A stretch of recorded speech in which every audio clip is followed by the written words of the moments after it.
Բարև ձեզ։ Սիրելի հասարակական կազմակերպությունների եւ քաղաքական կազմակերպությունների ներկայացուցիչներ, շնորհակալություն ենք հայտնում, որ առավոտ շուտ հաշվի չառնելով խոչընդոտները այստեղ եք։ Նաեւ ողջունում ենք Եվրոպայի երկրների ղեկավարներին եւ դելեգացիաների ղեկավարներին։ Բարով եք եկել Հայաստան։ Բայց ուզում ենք այստեղ հիմա ներկայացնենք մեր պահանջը, թե ինչու ենք եկել այստեղ։ Դուք եկել եք մի երկիր, որտեղ որ համարում եք ժողովրդավար, սակայն այս երկիրը այդքան էլ ժողովրդավար չէ։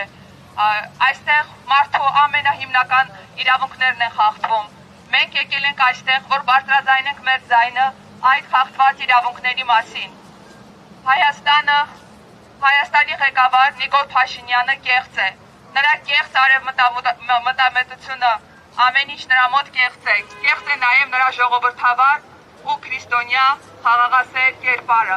քանի որ այդ կերպարի տակ թաքնված է բռնապետ, ով որ Հայաստանի բանտերում պահում է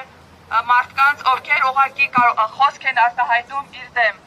Նա բանտերում պահում է այն մարդկանց, ովքեր հաշ չեն այս իրավիճակի հետ, ովքեր հաշ չեն, որ Հայաստանը գլորվում է ժողովրդավարության ամենավերջին սանդղակը, ովքեր հաշ չեն, որ Արցախը կորել է, ովքեր հաշ չեն, որ այստեղ արցախցիների իրավունքներն են խախտվում, ովքեր հաշ չեն, որ քաղաքական ազատությունը կարծես թե արդեն վերանում է եւ ընտրական այս շրջանում բոլոր խախտումները կարողանում եք ներել նրան։ Դուք հովանավորում եք թե ֆինանսապես, թե ձեր հեղինակությամբ մի մարդու, ով ասում է, որ Արցախյան հիմնախնդիրը այլևս փակված է։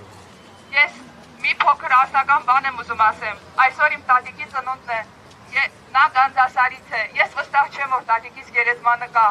Ես չգիտեմ, ով պետքա դրա համար դեր կանգնի, եթե ոչ Հայաստանի Հանրապետությունը։ Դուք այստեղ եք, բայց Բաքվի բանտերում մեր գերիներն են շարունակում մնալ։ Ով պետք է նրանց համար պայքարի, եթե ոչ Հայաստանի Հանրապետությունը ու մեր ղեկավարությունը։ Դուք հովանավորում եք նրան եւ այդպես լեգիտիմացնում եք նրա բոլոր ոչ իրավական քայլերը։ Մենք արժանապատիվ չենք ապրում այստեղ, բայց չէ որ ձեր կազմակերպությունների ու հիմքում է դրված մարդու իրավունքը, մարդու արժանապատիվ ապրելու իրավունքը։ Այդ ամենը խախտում է Հայաստանում։ Վերջ տվեք, լսեք մեզ։ Ստոպ։ Այլևս ընդունելի չէ ձեր այդ քաղաքականությունը, երբ հովանավորում եք նրան, որպեսզի կարողանա մեր դեմ ավելի զինված,